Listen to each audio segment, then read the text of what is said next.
کہتے ہیں کہ پاؤں کو ویزلین لگا سکتے ہیں، بالکل لگا سکتے ہیں، اس کو دھونے کی کوئی بھئی یہ ہے کہ وہ اگر ان پہ پانی رک جاتا ہے تو وضو کے وقت دھو ڈالا۔ ایک عورت حیض سے پاک ہوئی، عمرہ کیا، 2 دن کے بعد رات کے وقت تھوڑا سا خون آیا، پھر رک گیا، صبح مسجد عائشہ نے عمرہ کیا، بعد میں یاد آیا کہ رات والے کپڑے نہیں بدلے تھے، دم واجب ہو گیا، صدقہ نہیں، اس نے جو عمرہ کیا ہے وہ پلید کپڑوں میں کیا ہے۔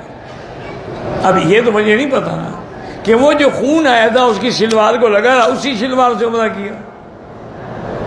اگر وہ کپڑے پلید تھے تو اس کا طواف ہوا ہی نہیں، طواف تو پاک کپڑوں میں ہوتا ہے۔ اب حل یہ ہے کہ ایک طواف دوبارہ کر لے اور استغفار پڑھے، توبہ بھی کرے۔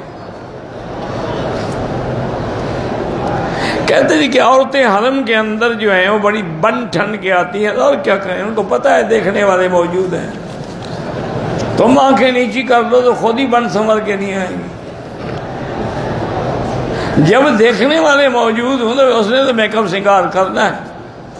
ہمارے علاقے میں مجھے یاد ہے وہ اس ٹورنگ ٹاکیز ہوتی تھی، چلتی پھرتی فلمیں، تو وہ کسی نے لائسنس لیا اور ہمارے علاقے میں آ کے وہ لگائی۔ مجھے ان دوستوں نے بتایا، میں نے ڈپٹی کمشنر سے جا کے بات کی کہ یہ ہمارا علاقہ ہے، یہاں تو ہم نے کبھی شادی میں نقارے بھی نہیں بجنے دیے، آپ نے فلم لگوا دی۔ انہوں نے کہا میں کیا کروں، ان کے پاس لائسنس ہے، میں تو نہیں روک سکتا، میں کیا کروں۔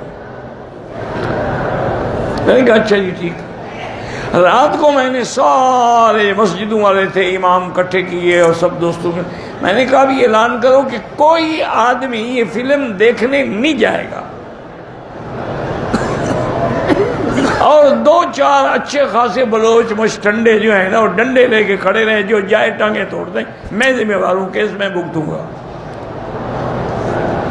پھر بلوچ تو اس مسئلے میں بڑے بہادر ہوتے ہیں، مال کٹائی میں، اور 2 آدمیوں کو پھینٹی لگی، پھر کوئی گیا ہی نہیں دوسرے دن، 2-3 دن وہ بیچارے ڈھول بجاتے، اس کے بعد اکھاڑی فلم لے گئے کہ یہاں کوئی دیکھتا نہیں تو ہم کیوں بیٹھے رہے۔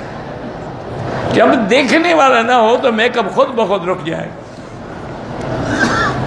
تم بھی تو طواف میں ان پہ نظر رکھتے ہو نا، کعبے پہ نظر نہیں ہوتی، عورت پہ نظر ہوتی ہے۔ ایسے طواف سے بہتر ہے کہ نہ کرو۔